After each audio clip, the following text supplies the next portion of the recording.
Welcome. This is our fourth salon, and we're thrilled to have you here. My name is Jean Kennedy, and I'm the executive director of the Be Human Project by night, and by day, I'm the accounts director at Big White Sky. And so just a little bit of background, the Be Human Project was born out of a TED Talk that Elliot gave almost 2 years ago. And in that talk, he challenged business leaders to make business more human. And the response to that talk was really tremendous. And we started the Be Human Project. And then we thought, how do we do more than have a blog and just talk about this? And we thought, wouldn't it be cool to get leaders and innovative thinkers together and have subject matter experts share their ideas with us, share their ideas with Elliot, and let all of you get into the conversation. So that's what we do. And so without further ado, it's my pleasure to introduce this man right here, Chris Cramer, who is our provocateur. He is the moderator. He just doesn't like that. That's why I always say it. Sounds too French. So I'll let Chris tell you. Say with an accent. Provocateur. So I'll let Chris tell you about himself and what we're going to do tonight. Thank you. Thank you, Jean. Yay! Greetings, everyone. How's everyone doing tonight? Wonderful. It is wonderful to see all your happy faces here. My name is Chris Cramer. I am the Associate Director of New Media at Maryville University, so I manage our digital strategy. I've been there about 6 months, and I'm loving it. I'm also the author of a book that came out earlier this year called Happy Work, a business parable about the journey to teamwork, profit, and purpose, available on Amazon, an ebook or paper book, but to be quite honest, it's in the library system. As long as you read it, even if you have to go to the library to get it, I'm totally down with that. So thank you very much for being here tonight. I have never been the leader of an organization. I have never had the title of president or CEO. I ran a t-shirt company, a funny t-shirt company called Rizzo Tees out of my basement for 7 or so years, but as I was a one-man band, that doesn't really seem to count, I guess. I guess I'm the leader of my family. I make decisions from my perch of power with my co-CEO helping me along the way. And I guess I've learned a lot from being the father of 2 daughters, but somehow I think as well it's probably not exactly the same thing. When people ask me about organizational leadership, a lot of the questions I get sound something like this. They'll say, well, I'm a junior account executive at our company. What can I possibly do? And they'll shrug their shoulders as they're saying, what could I possibly do, to change the organization? That often tells me they might be in an organization that needs some change. So it's a good question. And what I always tell them is that I request that they attempt to lead from their position, to lead from where they are at. And that's not always easy, but what I'll often tell them is that that's where today's leaders probably started out. They weren't given leadership. They earned it by leading from their position. So I encourage them to think of their quest in that way. But I've never led. I have been led by leaders and learned quite a bit by watching how they do things and how they treat me. As I said, I work at Maryville now, and I'm loving it. I've been there 6 months, and it's crawling with leaders. The actual leaders, and then people who lead from their positions. It has been invigorating. It's the closest thing to actually being an entrepreneur without being an entrepreneur. I'm enjoying it. And our president, Dr. Mark Lombardi, is, I think, a great leader. In the 6 months I've been there, I've seen him make some very difficult decisions, and he has a very interesting vision for Maryville. And heads up, higher education really needs a vision right now. There are schools that are in crisis, and luckily we're not one of them, and I think it is due to his leadership. He's a very nice man. He's not my buddy, though. He keeps a purposeful professional distance from most of the people who he leads, and that's just kind of how he does things. I find it very effective. We can share a joke, but he's not my friend. I am your friend. And I like to meet people, and I don't know, maybe that's why I'm not in a leadership position. But I can't help but contrast him with my good friend Benjamin Akande, who just became the president of Westminster out in Fulton. I always call him Dean Akande because he was the dean of the business school at Webster before he took this job. And he's very different. He is boisterous. He has effusive energy. He is sometimes larger than life. He has a vision too, but he's different. He takes selfies with the kids, like joyously. Our president's done it too, but he wasn't. He did it with a smile on his face. But President Akande, I should say, he will take a picture with the fraternity. Our president doesn't do that. And it gets me thinking that leadership, there's probably more than one way to succeed. Our president does it his way, and Dean does it a different way. But that speaks to me that there are multiple ways to succeed. I've seen leaders lead with just like a fierce, unyielding vision. I have seen leaders lead with fear. I've seen them lead with charm. Sometimes leaders lead with their money. We are here tonight to talk about leadership, and we have a very awesome guest that I would like to introduce. Couldn't memorize this, so I am going to have to read it. Known among colleagues and clients for her boundless energy at the Cramer Institute, Dr. Kathy Cramer is passionate about possibilities and potential. She believes in big thinking, the power of presence, concocting new ideas, and never cooking the same meal twice. Interesting. When are you going to have your dinner party? She created and has dedicated her. Yeah, right. Invitations in the mail, right? She created and has dedicated her life to asset-based thinking, ABT as well, a way of looking at the world that helps leaders, influencers, and their teams refocus and make small shifts in thinking that produce extraordinary impact. That impact has been, good evening, that impact has been experienced firsthand by clients such as DuPont, Prudential Real Estate, Starbucks, Microsoft, and many more that you've probably heard of. Kathy's lifelong passion has been to help encourage and instill leadership skills in order to unlock individual potential. This is where it gets good. With 9 books, 2 Oprah Winfrey Show appearances, 1 Emmy, and continuing work with publications such as Forbes and Psychology Today, Kathy's resounding belief is that you can be an organizational leader that promotes change. And I quote her, quote, "I believe leaders can reach the upper limits of their potential. Imagine a world where leaders of organizations routinely do this. That's where I want to live, and that's where I want to work." Please help me give a warm welcome to our guest of honor tonight, Dr. Kathy Cramer. Thank you.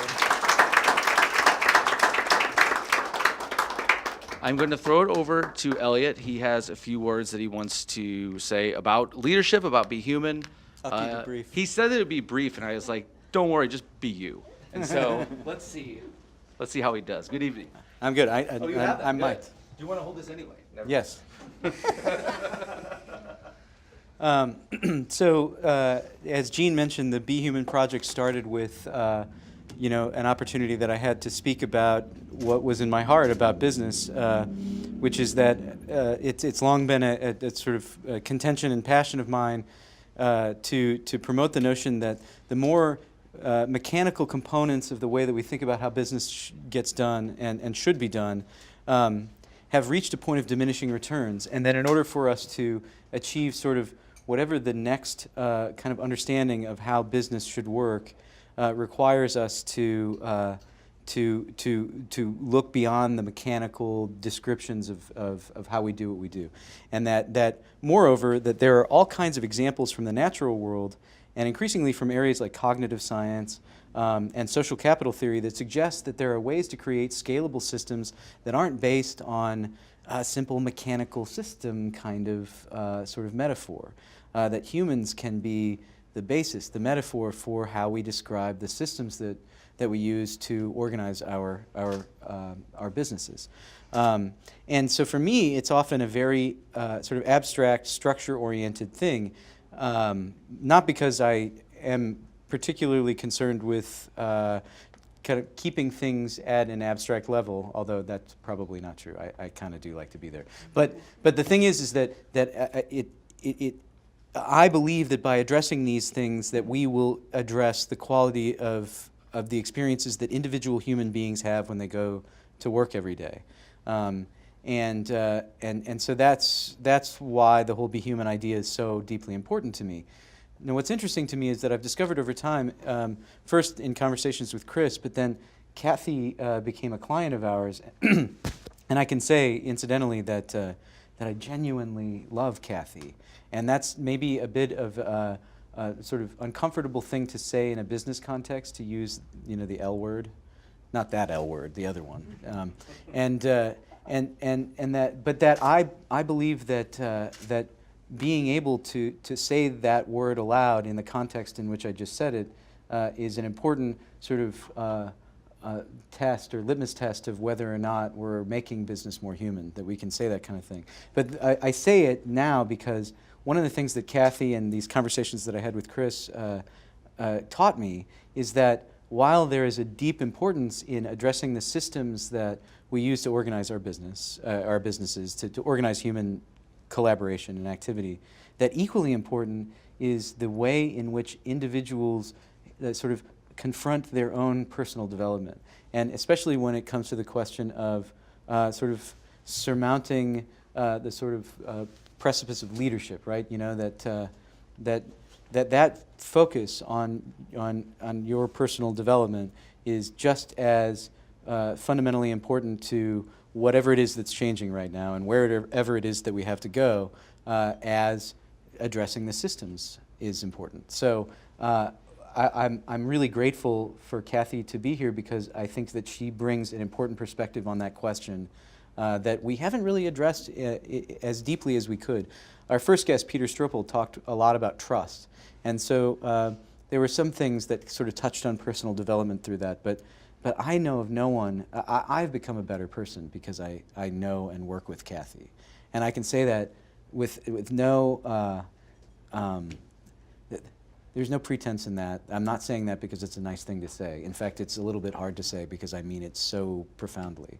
So at any rate, it is something that is a great honor to the Be Human Project that Kathy was willing to come and speak with us tonight. Thank you for being here. Thank you, Elliot. We're done. Thanks for coming. So I really am thrilled to be here and honored to be here. And I want to say, look at this room full of people who could be doing many other things. And here you are coming to have a conversation with all of us about what does it mean to lead. And I have a way of saying this that hopefully will ring true to you. I think conventional approaches to leadership are not enough. And when you look at what Jean said, you have thought leadership, so that means you're a subject matter expert of some sort, right? You might be very good at strategy. You might be excellent at marketing, social media marketing, marketing in general. And those are very important skill sets to have. People go to business school and spend their lives trying to really know how to run a business. But what I'm calling for, and in my newest book called Lead Positive, I'm calling for leaders to step up and do the internal kind of development that you're talking about, Elliot, so that people want to follow them. So I'm very fond of saying people follow people, not just great ideas. And that's where the love word comes in. When you have an attraction and a respect, and when you feel inspired by somebody, that's what constitutes leadership, when somebody wants to follow you.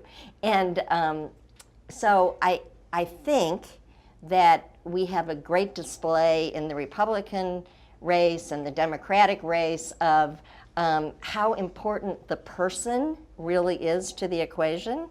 And, you can have an ideology, you can have a platform, and I'm just using that because we're all able to look at this grand display with great interest, I'm sure. And so I would like to call for leaders putting themselves into the equation and knowing, so here's the thing, we have a few terms that we use at the Cramer Institute, one of which is signature presence, and that is the unique suite of talents and skills, the way you land on somebody, the experience people have when they're in your presence.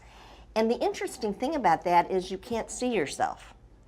So one of the things that we work on is how to be able to give and get the kind of feedback, not so that you are on some ego trip, but so you can leverage not just your position, Chris, which I believe you can lead from any position, right? But you can leverage who you are. And if you have those talents and skills and mindset about who you are, what you have to offer, so I really do believe that leading is about making a great value proposition.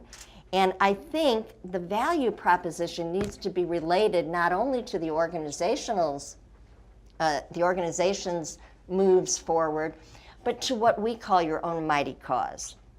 So you have a signature presence, and then you have a raison d'etre, and that is French, provocateur. Yeah, thank you. And when you are in touch really with your fundamental sense of your own purpose and what you have to give, that is the magnetic force that draws people to you. So it's not just the idea, it's not just the KPI, it's not just the next best way of scaling one's business, but it's really about what are you trying to create in the world and how do you get behind it, because it is part of who you are and what you were born to do. Sorry, sorry, Chris. Okay. He's got us in very close. The other thing that I think I want to say is about leaders having to go first. And so one of the things that we work on a lot because of I'll say the mantle of leadership when you choose to step into it is quite an arduous process. And up here soon, not just my name, but there's going to be the infographic campaign that we created with Big Wide Sky. You'll see it. It has to do with helping leaders see that if they're up to something transformative, it's going to be a heroic journey. It's not a walk in the park. It's not an incremental change that you can institute with a medium or mild amount of effort. This is really going to take, you've got to be all in, and everybody else has to be all in. And so being resilient, being optimistic, having the confidence that can inspire other people, I believe actually that the leader, as you are honing your internal skill set, you are the most powerful force that drives the positive change. It's really not, you have to have a good strategy. Those are table stakes, right? And so it's not that you can't rely on the conventional ways of leading. You need them. But as I think the title maybe that attracted you here is Where Have All the Leaders Gone? We don't really consider anybody a leader unless they're contagious. And so that's what we really want people to see themselves as the powerful source that you really are. And I know a few of you in the room, and I could certainly speak to why you are so powerful. And Elliot, the Be Human Project, right? And your ability to really look at the big picture, the whole picture. So you're looking at systems, you're looking at processes, and we have been helped quite a bit by Elliot in terms of the way we are manifesting ourselves in the world. And so Big Wide Sky is helping us with evaporation, very important process. Substancing helps you get your position, your purpose, your mission, your vision. And so, I've been doing this work for 25 years and in an organization that I have created, and we still need to do this work. We need to become more human as we manifest the brand that we are. And because just like people can't see themselves, we can't see ourselves. And so what I learned the most in the Big Wide Sky process was really the mirror that you were able to hold up to us and help us really see what are we up to. And that's what the infographic campaign is all about. And we can talk more about that later. But I'm thrilled to be here, thrilled to be part of the people who you know, and invite you to be part of the people who I know. And let's roll. Good. I have questions, and we can take questions from you guys almost immediately if you like, but I am going to take the first one. What don't people understand about leadership? Well, I already said one thing. They don't know how powerful they are. The ingredient of being a human being who's a finely tuned instrument. And so the subtitle of the new book, so the main title is Lead Positive. The subtitle is What Highly Effective Leaders See, Say, and Do. And I want to talk about see for just a minute. Leaders do not know that what they are looking at, what they are shining the spotlight of their attention on, is their greatest leverage. And that's what we call asset-based thinking versus deficit-based thinking. So if you're looking at what's strong, what's working, what's possible, even in a dire situation, that's going to lead to what you say about it and what you do about it. And most leaders of, I'll say older than the millennials, have grown up in the systems you were talking about, the mechanistic sort of systems where avoid harm was the motive that leaders really wanted to instill in people. You know, there's danger out there. The burning platform. Raise your hand if you ever heard about the burning platform. Anybody? Yeah, in change management, right? That was like a thing, you know, and the burning platform was, you know, the sky's falling, we're all on an oil rig, and our choices are burn to death or jump into shark-infested waters, not a great choice. And that was supposed to be motivational. And it is. There's a short-lived piece of that, right? And Rick Hansen, if you don't know his work, you should really check it out. Rick Hansen is a neuroscientist who speaks English, and he talks about three main motivational systems in the brain, the oldest of which is the avoid harm. And I'm hitting my head right here because it's the brain stem. But then the two other motivational systems that are about asset-based thinking, what's working, what's possible, what's rewarding, the two other systems, which are more, have developed a little later, are seek rewards and attach to others.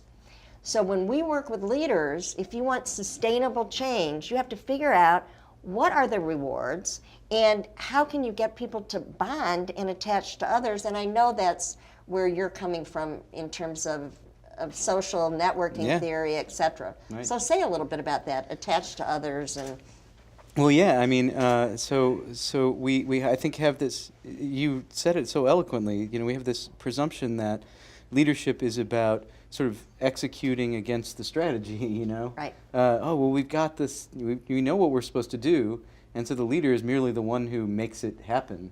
But that's not the case. There's a longitudinal study that was done. This is in Ronald Burt's book, Brokerage and Closure. He's a social capital theory guy at the University of Chicago. And he talked about homophily bias, which I've talked about in salons in the past, which is this idea that we have a tendency to cluster, right? We have a tendency to group together with people who are like us and that also don't know other people. So we're in our little, you know, enclave. And then, but not only are the people homogenous in terms of who they know, the knowledge is also homogenous. So here's the interesting thing. What they found in this study is that the people who make the most money, who get the best performance reviews, who get the majority of the promotions, are the people who have the lowest homophily bias. So what they're doing is they're not just sitting in their little cluster, they're going out and connecting people. You know, and they can't. The only way you could do that is through building trust, through having a real, genuine, human relationship with the people that you're connecting with, because it turns out that the activity that low homophily bias leads to is brokerage, which Bert defines as the creation of a basis for trust where one doesn't exist, right? And that doesn't happen because you got the right strategy. That happens because you connected with a human being. So Earlier you said people can't see themselves when Right. dealing with others, and that's self-awareness, I guess. Right. How can someone improve their self-awareness? I mean, is there like a veritable mirror that they can practice in front of or something? Like what? Because I know exactly what you're talking about. I feel that way all the time. You feel like you just charmed someone when really you offended them. It's just like if you lack self-awareness, it can be a problem, especially Right. for leaders. Well, first of all, noticing that you offended them is a start. Right? Good. Because that is the, where impact is really what you have to pay attention to, right? And sometimes you can't really read people, so you have to ask them, So how did that land on you? What can I do to explain this further in a different way that you might understand? We have a process. Judy Dubin, one of my partners, is here tonight, and we're working with she and two other people, not me, are working with a big leadership team, and we have a process called the 360 interview process, which is very different than circling a number on a competency 360, high, low on the competency of collaboration. What this is about is interviewing people who know the person and asking them, and I'm going to give you some of our biases here. We ask 5 times more questions. Hope everything's all right. Fire engines. 5 times more questions about how that person adds value, how they demonstrate their effectiveness, how they might be motivational and inspiring to you than we do, and how could they improve.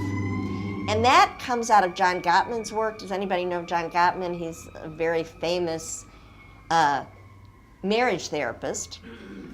And he was on a quest to find out how many couples who came to marriage therapy could actually have better marriages after the therapy than they had before.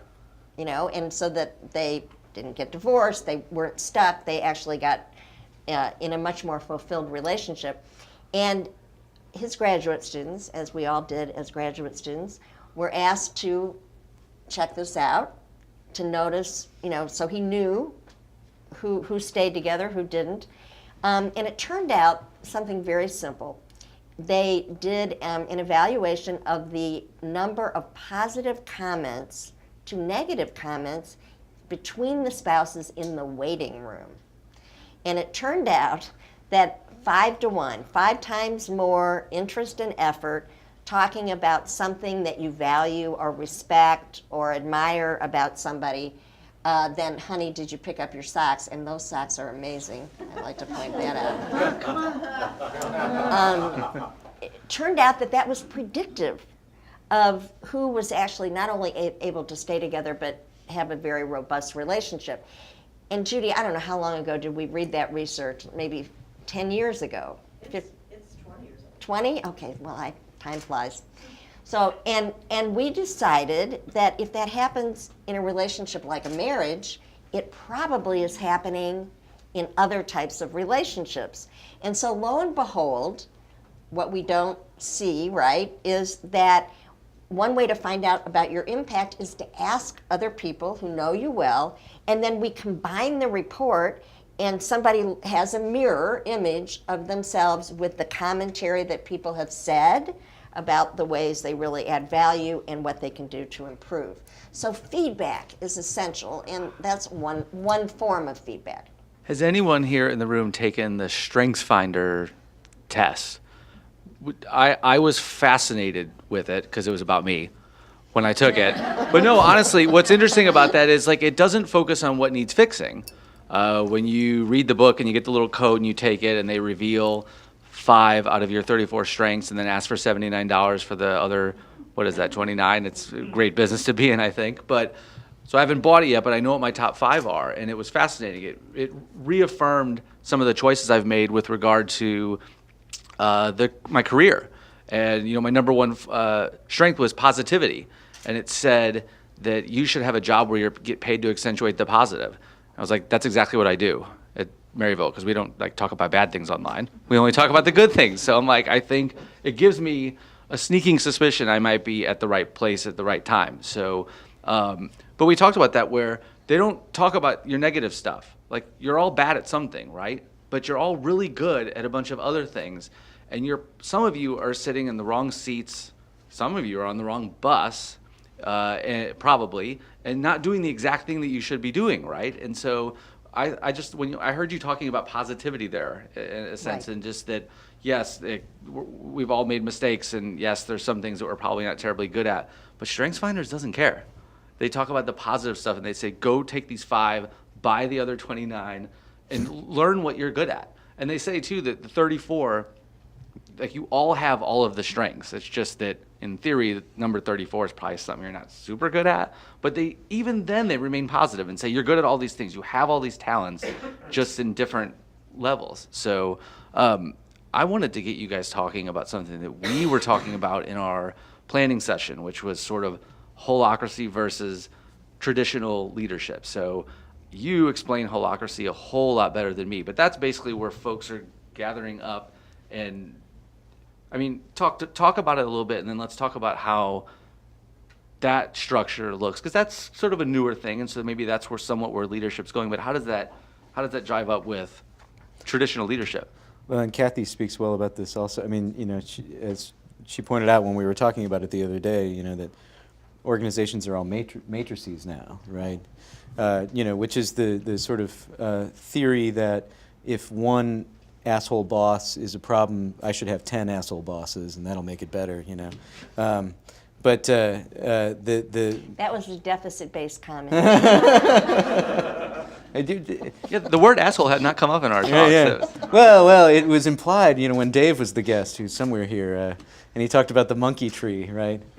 Which I like to bring up every salon, because it's such a great metaphor, right? That the monkey tree is this notion of organizational, the organizational model where at the top of the tree is the leader, right? And they're looking down, and all they see is smiling monkey faces looking back up at them.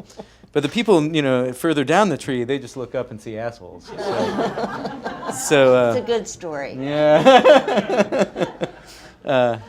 But I think that the question, to my mind, what's important, this is why, the abstract and the way the models work, is sort of something I'm passionate about. I think that one of the things that happens is that the sort of top-down, sort of empiricism-based sort of logic behind the organizational models that we use sort of lend themselves to a kind of behavior that is not particularly human. When people get into these systems, they start acting in ways that don't comport with their own sort of moral and ethical worldview, because and it looks like wisdom, right? Because to do that means I get ahead, and this is the story of Washington D.C., right? You have these people who look like young ideological folks who are, I'm going to go to D.C. and I'm going to make a difference, right? And they very quickly learn that it is smart, wise, shrewd, to be sort of icky, right? And it stops looking icky. It starts to look shrewd, wise, benevolent. But I think this happens in organizations too. And so, at any rate, that was all just a lead up to say that there are models now that are being promulgated, like holacracy, which we've talked about here before. And it's interesting to see it playing out at Zappos. It's not without its hiccups, But the basic idea of it is that, again, there are models that we can employ that look more like the natural world, that are more like organic models, that can allow us to sort of make leadership something that's more fluid. It's not titular, it's not tied to your title, it's not a function of a mechanical sort of description of people. It is a function of the natural, the social capital that coheres around different individuals over time, and how we can see this person is a leader in this area, and so when we're doing things around this person leads, I'm dramatically oversimplifying it, but that's the basic idea, right? And so but yeah, that just goes back to what I was saying before, that you can look at it from a systems perspective and say that has an influence on it. And the one point of crossover I think is that is potentially interesting is actually part of the mission for the Be Human Project, which is to embolden and encourage leaders to make their businesses to experiment with making their businesses more human. And the reason that it is because there's the Everett Rogers diffusion of innovations curve, right? That says that very few people will adopt new things because they like new things or they see the vision for that new thing. Most people adopt something new because somebody else did it, right? Like 84% of us. And I believe that distribution plays out in leaders, among leaders as well. That leaders are not all early adopters or innovators. In fact, I believe 84% of leaders are also going to adopt something new only because they've seen someone else do it. And so, and moreover, I believe that in moments of profound change, when things are shifting in an entire industry or an entire society, that the more leaders that can get on the right side of history, the better the outcome of that moment. Right? And I use in the talk, right, the example of the French and the American Revolution, where in the American Revolution the leaders were revolutionaries, the cultural leaders at the time were revolutionaries, whereas in France the cultural leaders were the clergy and the nobles, and they didn't want the change. They fought it, and they paid with their lives, right? And not only did they pay with their lives, who cares about the leaders in that context? What is really troubling about the outcome of the French Revolution, to my mind, is that Napoleon came not long thereafter, right? They ditched a whole bunch of important cultural institutions because, throw the baby out with the bathwater. I want to say that there were 17 different governments in France between World War I and World War II. Rioting is just de rigueur in France now. In many ways, France is almost, we're beating up on the French today. It's almost a failed state, right, that has just been held aloft by merit of some really great quiche. But my point is just that I think, again, where leaders are in moments of important change really matters. Do they see the change? Are they able to adopt novel stuff? And so one of the things that, aside from my own growth and what I see as important about people embracing their heroic journey, the other thing that I find so compelling about Kathy is this idea that there's a really important heroic journey right now, potentially, because of all the change that we're seeing on a social level. And so leaders being in front of that, understanding how important it is to embrace that change, to be on the right side of history, those are things that I think are important and connect with that personal growth as well. So, One more question I have. Kathy, what's one mistake you see leaders making, maybe more than any other? And if that's a question you don't like, I'll ask an alternative question, which would be, what's one that's like more damaging than any other? All right, now I want to hear from all of you about I was this gonna too, say the same because we thing, all right? have we've all had this experience, right? So what's the one thing that people do often, frequently, that is a mistake? Yeah, a mistake you just see with leaders more than any other. Well, I think impatience is probably it. And this does relate to the persistence and the need for communication. We all know the studies John Cotter did probably 10 years ago. CEOs and others in the C-suite and others in other positional seats in the organization underestimate the need to communicate with people, not only about the vision, but about where they are by a factor of 100. And so this idea about, what don't they get about this? I've already told them. I've already told them. And the fact of the matter is, it takes a while. And I wanted to say something about the early adopters and then the 84% of us. Imitation is the quickest form of learning.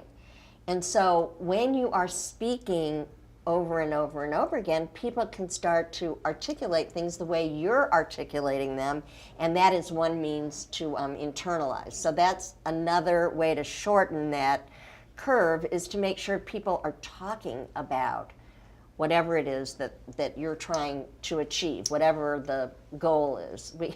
We support the Nestle Purina company, and every leader there at every level has what they call must-win battles. And so, you know, how do you get other people on board with your must-win battles? And if you're in a battle, bad metaphor maybe, but you know, the time is short. And so I do think impatience is probably at the top of my list. Also in our planning talk, you had mentioned, I think it was the author John Maxwell, and I think the quote, correct me if I get it wrong, you said leadership is nothing but influence. Yeah, What are that's your what thoughts, Maxwell would say. what are your thoughts on that? I totally agree. Getting back to the matrix, right? What more do we have than a relationship? People now use the word relatable. It's actually in the lexicon. When I first heard it, I thought that's not even a word. But it is a word now. People are using it all the time. And it's the it factor. You know, if you're relatable, people will, in fact, at least join in conversation with you, right? And yeah, so I do think influence and being influenced. So the reciprocity in the relatable equation is really important. When I asked earlier about leadership, I said, what don't people understand about leadership? The one that I feel people don't understand is how often, and again, I haven't led, but I've talked with leaders and I've heard this, about how lonely it can feel at the top. You know, if you have a traditional structure and there's one leader at the top, it's difficult for everyone to understand what that leader faces on a daily basis, what they go through, how it can be difficult to make tough decisions and things like that. You know, and so I think of you, like you've got this place to lead, and you're their fearless leader. You probably drive them a little bit crazy every day, knowing you. But what is it like to be a leader? What is it? Is it cold at the top? Is it cold and windy and sometimes lonely? I know that you're in a CEO group too, so you get a chance to commiserate with others. You know, and I'm sure that you guys Some of my trade peers are here. stories. I mean, what's it? What don't we understand about what it's like to be at the top? That raises for me, and I will answer that question by not answering it. Thank you. Because it reminds me of what I was thinking about how I would have answered your last question, which wasn't as good an answer as Kathy's. But now that you've moved on, I can go ahead and throw this out there. But it does connect. I think that that the lonely at the top thing, there are a bunch of things involved in that, and a lot of which have to do with the organizational model and that sort of thing. But there's another piece which I think has to do with ego, and one of the first places that I encountered this was in a talk that Scott brought to the CEOs group that you mentioned. Scott here is in the group, in fact, recruited me into it, Scott Hunsaker. And it was a video of Dan Pink speaking at Vistage, and he talked about your sentence. You know, he said, told the story of Claire Booth Luce, right? First woman elected to Congress, and she, you know, maybe it was an apocryphal story, but it's powerful anyway. She requests an audience with Kennedy during his presidency, and goes presumably to the Oval Office and says, you know, I'm worried about your presidency. And he says, why? And she says, well, every great person is a sentence, right? And he said, well, what do you mean? And she said, well, you know, Lincoln's sentence was, it was save the Union and freed the slaves, right? I mean, world-class sentence. And FDR's was won the war and ended the Depression, right? And she said, what worries me about yours is that it seems like sort of a muddled paragraph. And you know, you might want to focus on one or two world-changing things. And so what may be sort of poignant about the story is that did Kennedy, like, did he not really get to complete his sentence? You know, I guess you could say the moon. But what was compelling to me about this story was this idea that you could have a sentence, right? And the reason why I think this is important is because one of the things that I see that's challenging about leadership, and I think contributes to it's lonely at the top thing, is that if leadership is about influence, sort of the wellspring of that, or the place from whence you draw the courage to do so, to have influence, or not just courage, but the stuff to provide influence around. You know, what do you want to influence people with, right? Is ultimately, you know, housed in the ego to some degree, right? I mean, like, I have to think that I have something valuable enough to offer in order to start trying to influence people, right?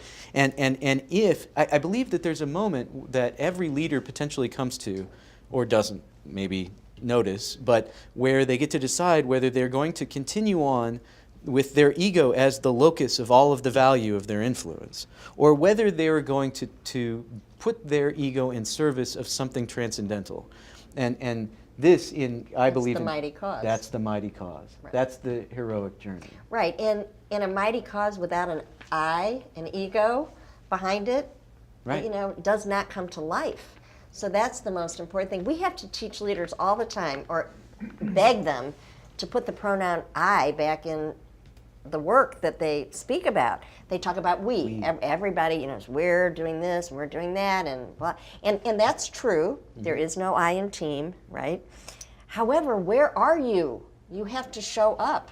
And it's not egotistical. That's not really what, Right. you don't mean that. I know, you're right. But, and it's really not just about your own self-aggrandizement or any of that. It's really, what am I in service of?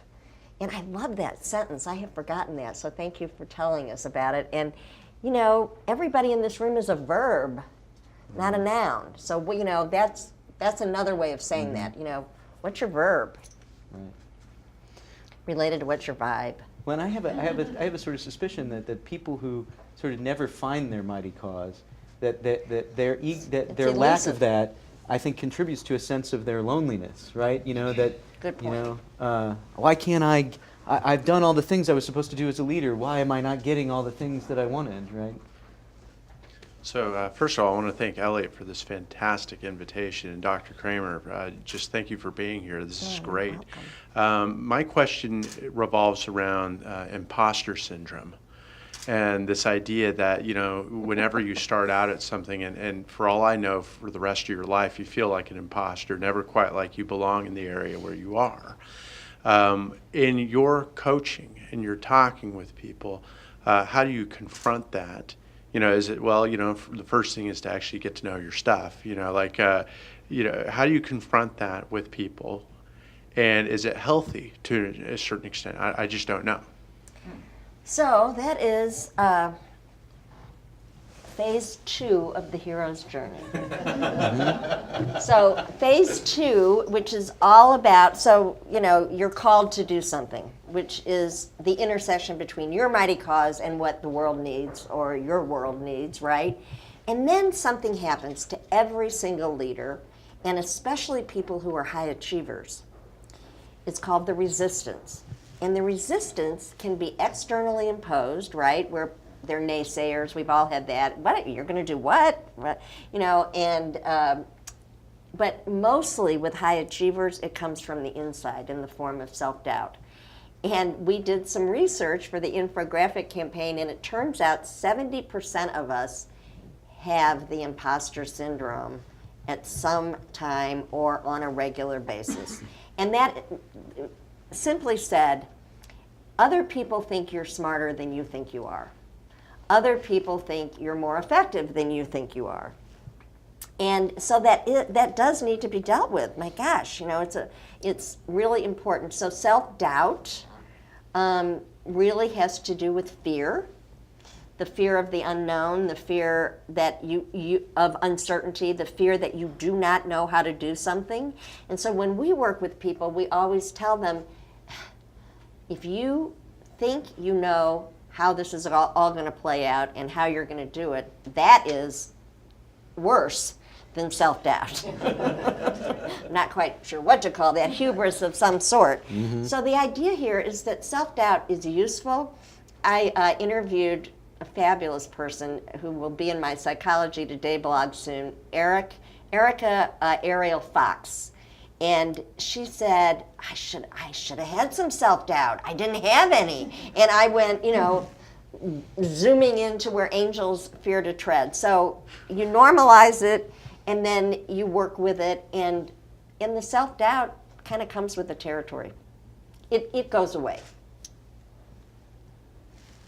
Other questions? Yes. Here, I'm going to hand it here, and then I'll bring it over to you. Are leaders born or taught? Yes. I'm a good you elaborate? psychologist, right? You know, it's the whole native, you know, is something, do you have DNA, you know, that helps you lead? I would say that everyone has a certain way they can lead that is uniquely related to their personality, which might obviously be shaped by genes and the environment. So teaching, absolutely you can teach it, absolutely. And I've met people who are not interested in leading. Chris, I think maybe I think you could lead, you're just not that interested in it. True. Right? And so, you've got that going on. And I think everyone at some point in time could have the opportunity and could step into it with coaching and imitation.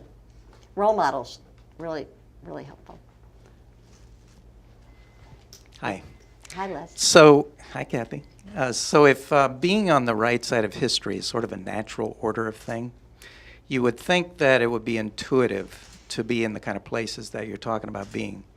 But we struggle with it so much. If it's so intuitive, if it's so natural, if it's so built in the natural world, why are we having such a struggle with it? Being on the right side of history? Yeah.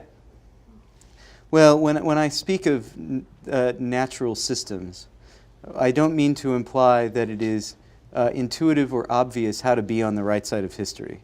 In fact, to the contrary, I suspect that it is the domain of the 2.5%, the innovators, to create the opportunity for everyone else to see what that might be. And a great many innovations turn out not to be on the right side of history. But when I talk about natural systems, what I mean is that there's a great deal of confusion about how the brain works, right? How cognition works, and in the artificial intelligence community, there's a guy named Douglas Hofstadter who I talk about a lot, who's a cognitive scientist at the University of Indiana. He wrote a book called Gödel, Escher, Bach, late 70s, early 80s, that you may have encountered. It was largely about artificial intelligence, although it's an extraordinarily thick, like difficult to read book, but really rewarding. And his basic thesis is that that what makes human cognition so unique is this sort of loop jumping that we do, where we jump out of the constraints of the model that we have for whatever it is that we're looking at. Like a sort of leap, an intuitive leap is made. And that, moreover, that we do this as a matter of course all the time, just like irony, understanding puns. There are all kinds of little simple activities that is extraordinarily hard for artificial intelligences to accomplish, for AI to accomplish. Requires millions of rules in the rule set for the programs that do this and so forth.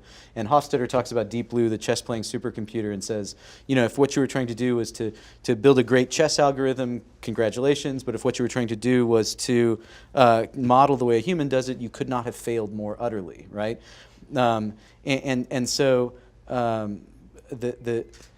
whatever it is that makes the brain work the way it does, that makes cognition work the way it does, it's clearly not these mechanical models that we use to describe most of the stuff in our world. Otherwise, artificial intelligence would be way further along than it is, and it would be way more intuitive in the way that it operates. The rule set for Deep Blue runs into the hundreds of billions. There are over 100 billion rules that determine how Deep Blue makes a decision about what to do on the chessboard. No human chess player has more than a handful of rules. And a lot of it is intuitive. A lot of it operates on another, and I can give you another metaphor, the ant colony. And Hofstadter talks about this in his book. An ant colony demonstrates an intelligence that is greater than, that is not localizable to the individual intelligences of the ants that compose it, right? So if you measure the intelligence of an individual ant and you measure the intelligence of a colony of ants, it's greater than the sum of the individual intelligences of those ants, right? And if you look at their behavior, there isn't a set of policies that dictate the way that things go down, right? There is an organic process that brings to fruition the outcomes of those. And so when I say natural, when I say organic, that's the kind of model that I'm talking about. I'm talking about trying to find ways to create scalable systems that more closely emulate the way the natural world works, and even more importantly, the way the brain works. We're natural systems. We're an organic system.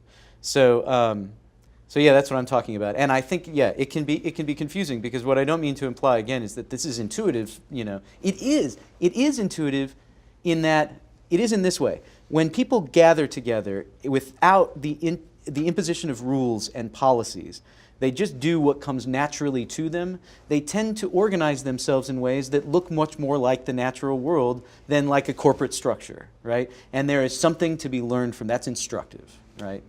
And I just want to add to that. So the brain, right?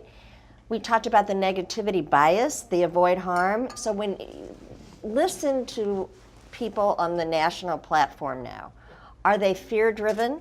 Is it, are they talking about the threat that we need to avoid, or are they talking about the desire, what it is we need to create?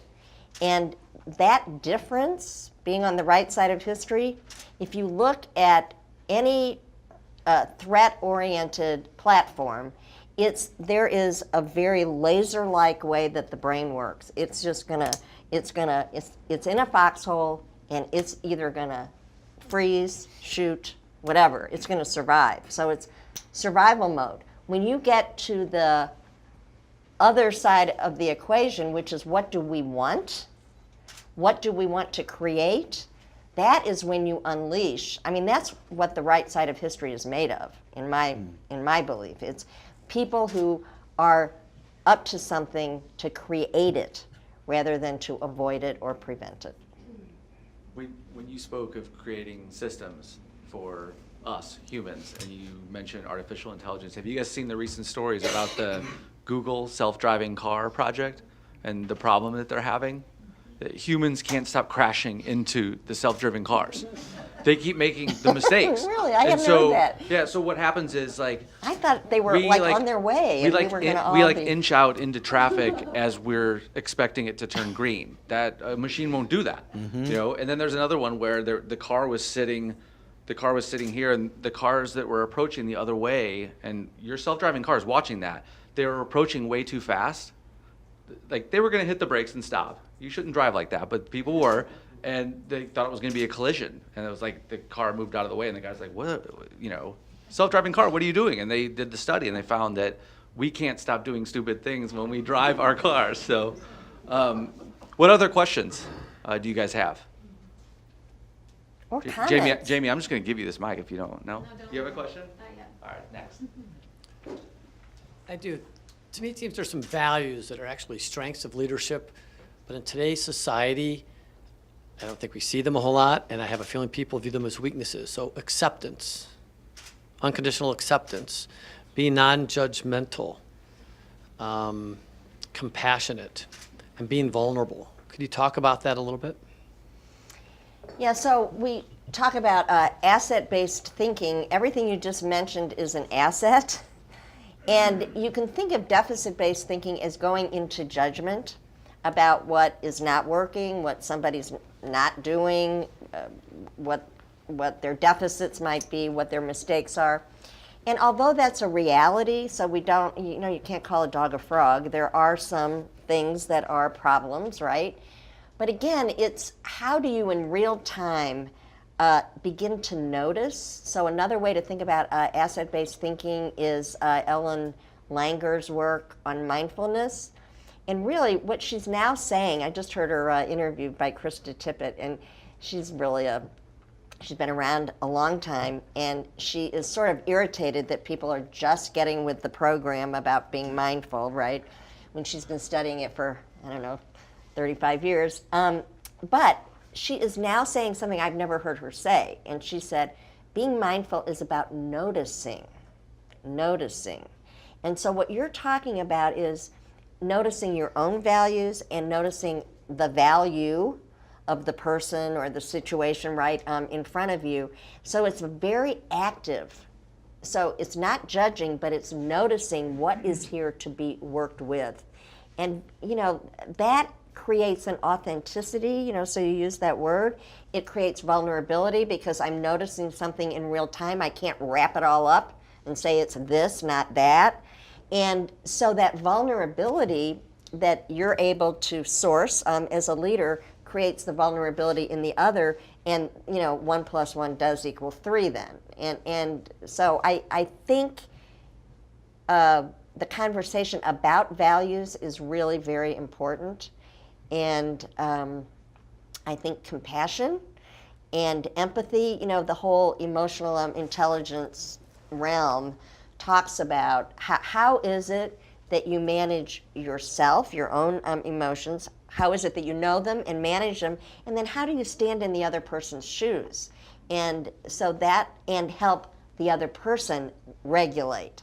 So not being afraid of being afraid, and to be able to show that, say that, and do something with it that's constructive. But what do you think, Peter? Say more. That's your first name, right? I just met you. You could talk about, please. Oh, sure. I think you could talk about this for years. Right. Acceptance. First, I think it begins with yourself. You've talked about the lack of belief people have in themselves, the self-doubt. That's been my personal biggest challenge since a child. I think every person has something that's happened during their childhood that we probably don't even remember. I know I certainly didn't. Still trying to figure that out a little bit. But the bottom line is I don't need to try and figure it out anymore. I just need to be aware of the cause, what's going on, and move forward. But to accept a different opinion, to accept someone that doesn't think the way you do, this would stop wars. I mean, all sorts of things. Compassion, put yourself in the other person's shoes. I mean, that's an incredible gift. People are so reactive. It was one of the reasons I chose not to watch the debate last night. But then apparently it was set up with that specific purpose in mind for them to get at each other and set each other off. Vulnerability. Everybody's afraid to talk about themselves and their weaknesses.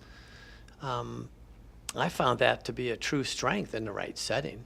Sure, there are situations you don't want to just tell all your weaknesses or whatever, but in the right setting, it's amazing the empowerment that you feel and that you give the other people. Right, and why do you think that happens? When somebody is able to come clean and say, I am really not very good about this, or I've got this self-doubt thing, you just did it. I think it's because we identify with each other's humanity. So I might not have self-doubt, but I got something else, Sure. It's sort of like, oh, wow. And see, that leaders need to go first with that. Being able to say, I don't know, or I made a mistake, or I've got a lot of self-doubt, I'm worried about this.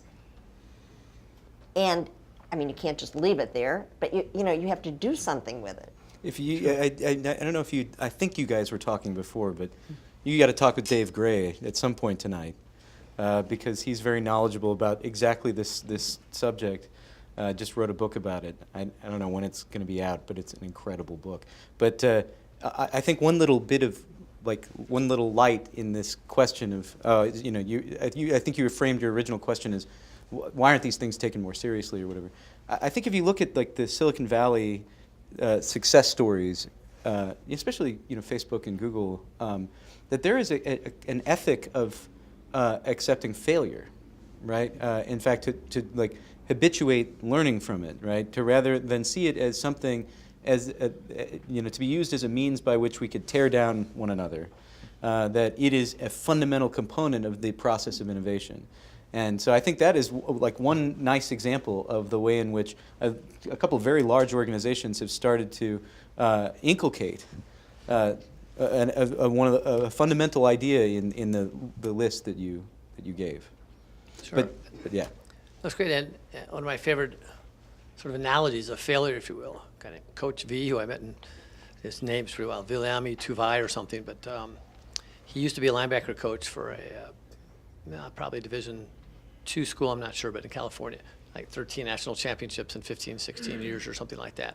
So when he gets on stage to do his talk, most high energy, maybe the best speaker to this point I've heard, amazing. And he puts on all these rings and he's talking about it. And during this time span, we had, and I forget the number, but 134 wins and 7 lessons.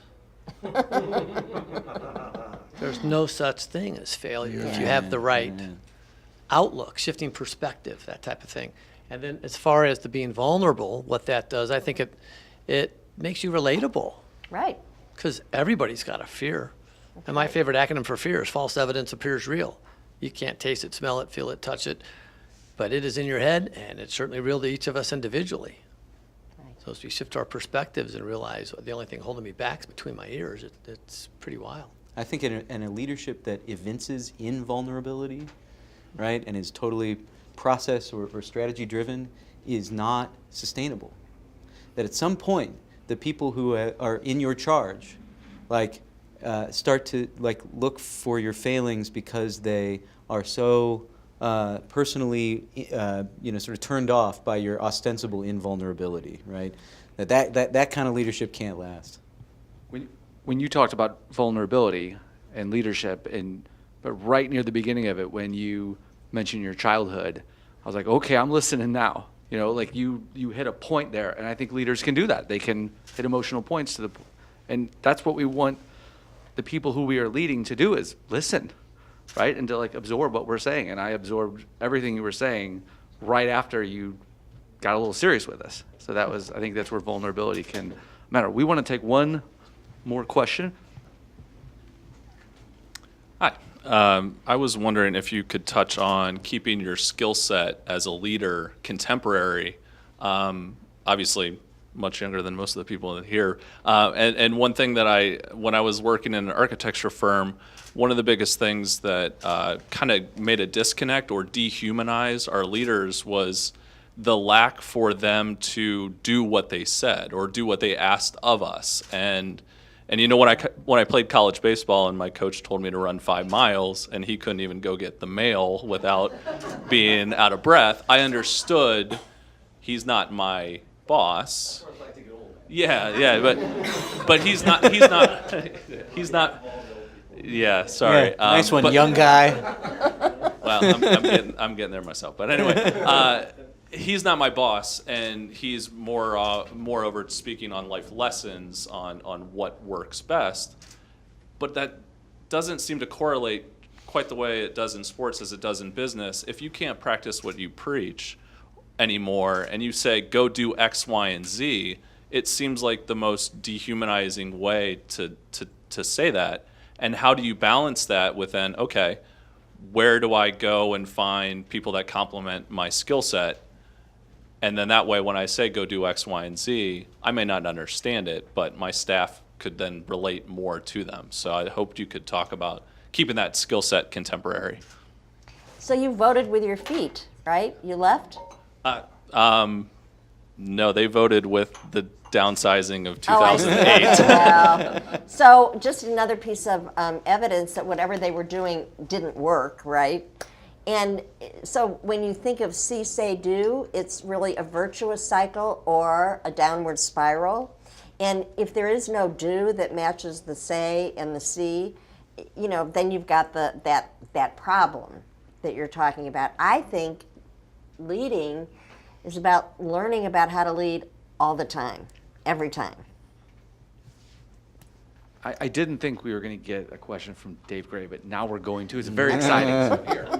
It's not actually a question, it's an answer to your point. As you mentioned that, coaches, you expect something different from a coach than you do from a boss. And I think that's where we're going. And kind of something that Elliot is talking about is that's where leaders need to go. They need to be more like coaches and less like bosses. And the fact is that we're moving towards organizations that are flatter, where people have to be more self-directed.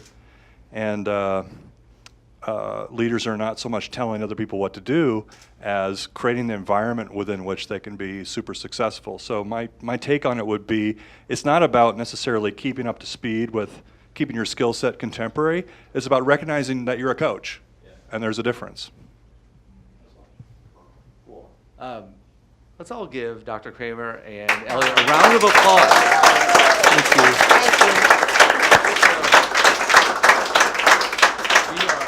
How about Chris? We need to give Yeah. Chris a round of applause. Thank you, Chris.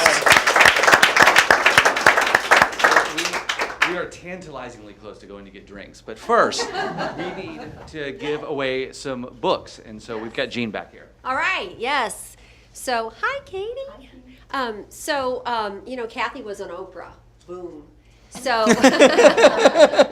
so just like Oprah, we're giving stuff away. Oh, that's hysterical, Jean. You'd like my segue.